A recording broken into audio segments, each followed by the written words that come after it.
Chapter 13, Homesick. After his conversation with William, Nick retreated to the living room in search of some measure of quiet.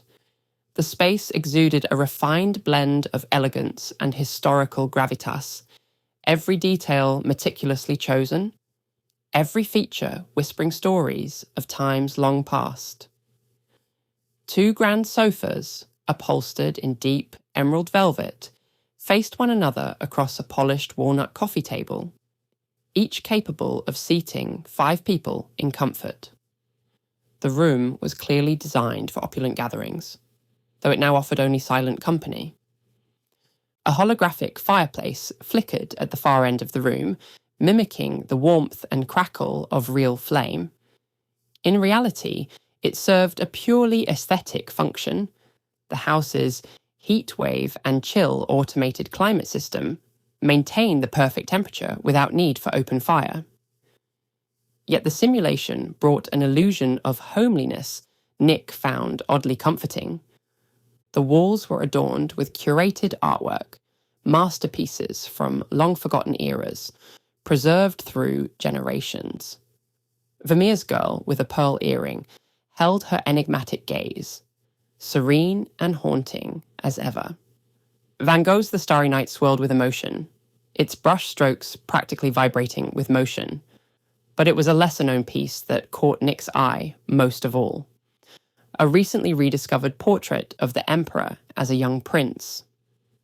Painted mere months before the coup that shattered his dynasty and sent him into exile, it stood as a poignant echo of a life interrupted. A parallel that was not lost on Nick. Nestled between the paintings, towering oak shelves bore rows of printed books, an anachronism in this digital age. Paper volumes had become obsolete over 2 centuries ago, replaced by sleek devices and augmented reality readers. These books, preserved in pristine condition, were relics of a bygone era, priceless heirlooms now. Nick's gaze swept across the spines, tracing the gilded titles. The Earth Abides, A Clockwork Orange, To Kill a Mockingbird. 1984, The Catcher in the Rye, The Odyssey, and The Brothers Karamazov. Names that evoked worlds, ideologies, and internal storms. A quiet yearning stirred in him, not just to read, but to feel the pages in his hands, to discover what previous generations had found in these stories. For a fleeting moment, he considered pulling one from the shelf. But before he could act, Apollo's voice interrupted, cutting gently through the silence. "Please be advised, sir," the AI said with its usual courteous precision. "These books are for display purposes only and should not be handled directly." Nick's shoulders slumped ever so slightly, disappointment tugging at his expression. He understood the rationale, preservation of the past, but still it felt oddly sterile. He had hoped that perhaps something tangible and timeless could help ground him after the chaos of the last few days. Detecting the shift in his mood, Apollo continued in a more accommodating tone. "If you wish to explore these works, I recommend using the Midas Library app, accessible through your phone. All listed titles are now in the public domain and freely available in both digital and audiobook formats." Nick nodded faintly, appreciating the gesture, even if it lacked the tactile intimacy he craved. He would browse the app later, perhaps just before bed.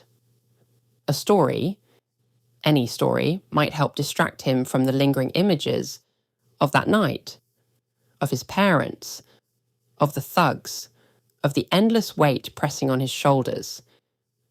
With a soft sigh, he returned to the sofa and sank into its cushions, gazing at the flickering holographic flames. For the first time since entering the mansion, he allowed himself to admit it. He missed home. Not the place, but the feeling. The laughter of his mother cooking dinner.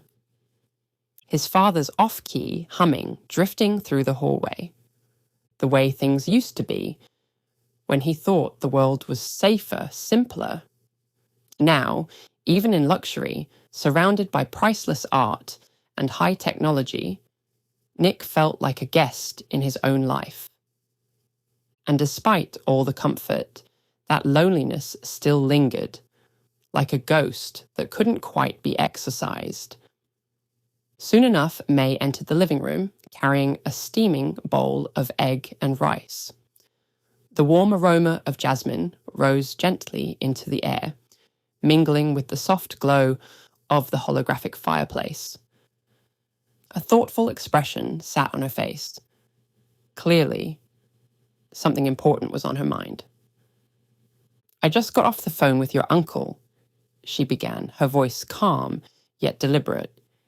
"He's offered me a job, 2 roles actually, one as your personal teacher and the other as housekeeper for the mansion." Nick looked up from the sofa, intrigued. "So, what did you say to William's offer?" "I accepted," May said, pausing for effect, "but only on one condition, that you pull your weight around here." A faint smile touched her lips. "Back in Stevenage, when I ran the bar, we all did our part. There were no freeloaders under my roof, so when I'm not teaching you, there'll be chores. For you and my children. This place may be a mansion, but that doesn't mean we forget how to contribute." Nick nodded, digesting her words. "And William was all right with that?" "He was surprisingly open to it," she replied, settling into a nearby armchair. "In fact, he seemed almost relieved. I think he likes the idea of you not just lounging about in luxury." Nick chuckled, lifting his hands in mock surrender. "Fair enough, but I'm not a lazy person, May. I promise I won't let you down." A sense of relief flickered across her face, and her smile deepened. "Good, that's all I ask." She handed him the bowl of food, along with a pair of chopsticks. "Here, something to warm your stomach." "I thought you might need it." Nick accepted it gratefully, the sight alone lifting his spirits. The glossy fried egg sat atop a bed of fragrant jasmine rice, the yolk perfectly golden and slightly runny. He took a bite, savouring the soft texture of the rice and the rich, savoury flavour of the egg. It was humble, but comforting, cooked with care. "This is incredible, May," he said between mouthfuls, genuinely impressed. "Is all your food this good?" May let out a soft chuckle, her eyes reflecting a distant warmth. "Well, I used to dream of becoming a famous chef," she said, her tone tinged with nostalgia. "I've always believed there's an art to cooking, especially when it's done by hand." She leaned back in the chair, momentarily lost in thought. "I used to see my grandmother in the countryside when I wasn't with my parents in Tianjin. That's where I learnt to be self-sufficient. She taught me that cooking wasn't just about feeding people.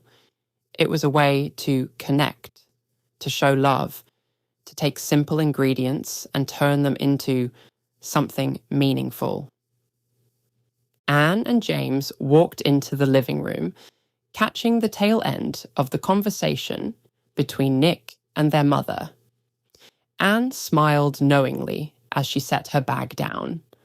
"So, that's why you were always so cheerful serving customers back in Stevenage," she remarked fondly. Meanwhile, James and I were the ones dashing around with plates and menus. And Dad handled security whenever someone got too drunk or started acting aggressive. James added, settling comfortably beside his sister on the sofa. Nick, intrigued by the tight-knit dynamic of their family, leaned forward slightly. Did you ever get much trouble running the place? May gave a slow nod, the warmth in her eyes giving way to something more reflective. More than once, she admitted.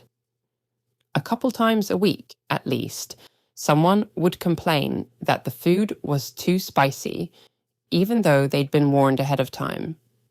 Some just wanted a free meal. She paused, her tone darkening, but the real problems came from anti-UAA groups. They'd leave threatening notes, shout slurs, even say they'd burn the place down unless Anne and I went back to China, as if we didn't belong in our own home. Anne's expression hardened, clearly recalling those moments. May continued, her voice steady. Then there were the Preslands. They thought they could intimidate me into handing over the deed to the bar, but I always reminded them, Debbie Presland gave that bar to me in her will. She owned it, not them. And not one of them was there for her in her final years. She glanced at her children, her eyes softening with gratitude. I started as a waitress at the Circuit Lounge after I had a falling out with my parents. I needed to earn a living, provide for Anne and me. When Debbie passed, the bar became mine. That gave me a chance to run it the way I believed it should be. Anne leaned back, her tone now lighter but full of meaning.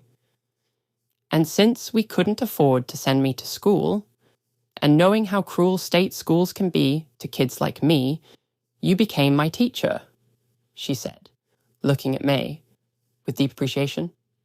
We'd have our lessons at 8 a.m. sharp, she continued, her voice tinged with nostalgia.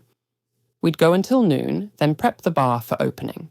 It was hard work, but we had a rhythm, and when it hit 5 p.m., that place came alive. May smiled, the pride unmistakable in her expression. It was tough, but it gave us structure, meaning.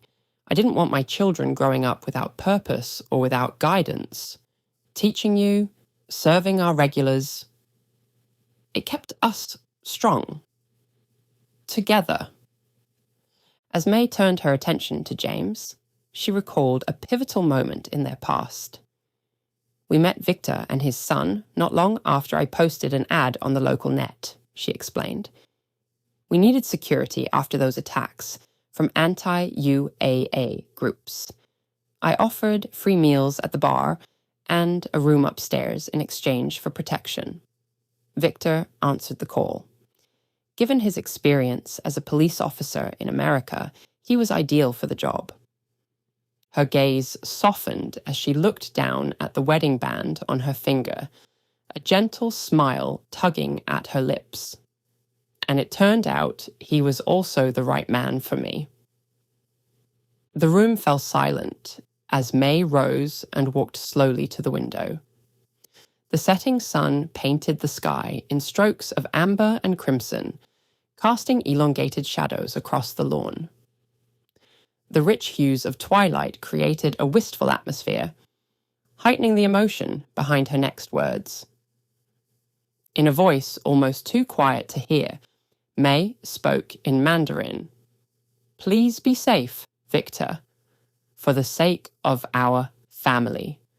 Her words hung in the air, delicate and heartfelt. She pulled her phone from her pocket and tapped open Victor's contact. A photo of him, smiling warmly, appeared on the screen. Her thumb hovered over the call button, but instead she traced the image gently. You promised you'd call. I'll be waiting, she whispered, more to herself than anyone else. Sensing the emotion in the room, Nick approached carefully. May, why didn't Victor come with you? He asked, his tone gentle but curious. May paused for a moment, then answered with quiet resolve. I'd rather not say, Nick. Not because I don't trust you, but because it could put you in danger. Nick nodded solemnly, accepting her boundary. You don't have to explain. Just know that you, Anne, and James are safe here. I'll do everything I can to keep it that way. May offered a faint smile, grateful for his reassurance, but her eyes remained fixed on the darkening horizon. Despite the opulence and security of Billionaire's Road, she couldn't shake the feeling of exposure. Wealth brought comfort, but also visibility. And with visibility came risk. Still, it was safer here than in a mega flat ruled by gangland violence and exploitation. Apollo's synthetic voice interrupted her thoughts with calm precision. If an intruder attempts entry, the mansion will initiate a lockdown. The room will be sealed, knockout gas will be deployed, and law enforcement will be notified. Your safety is my highest priority. Thank you, Apollo, May replied, her voice tinged with genuine appreciation. Still, exhaustion was catching up with her. I think I'll head to bed. It's been a long day, she announced, turning back toward the others. What should we do now? James asked innocently. You can do anything you like, May said with a soft chuckle. Just be in bed before 10. Good night, Mum, Anne said warmly. You too, my dear, May replied, switching seamlessly to Mandarin for her parting words. She ascended the stairs slowly, her steps deliberate, her mind already turning to the responsibilities that awaited her the next morning. The soft glow of the hallway lights cast a warm blanket over the space, offering a sense of calm and comfort. At her bedroom door, May paused, inhaling deeply to center herself. A new life had begun, not just for Nick, but for all of them. She was determined to build a home here, one shaped by structure, wisdom, and love. As both teacher and caregiver, she would guide them not just through lessons, but through life.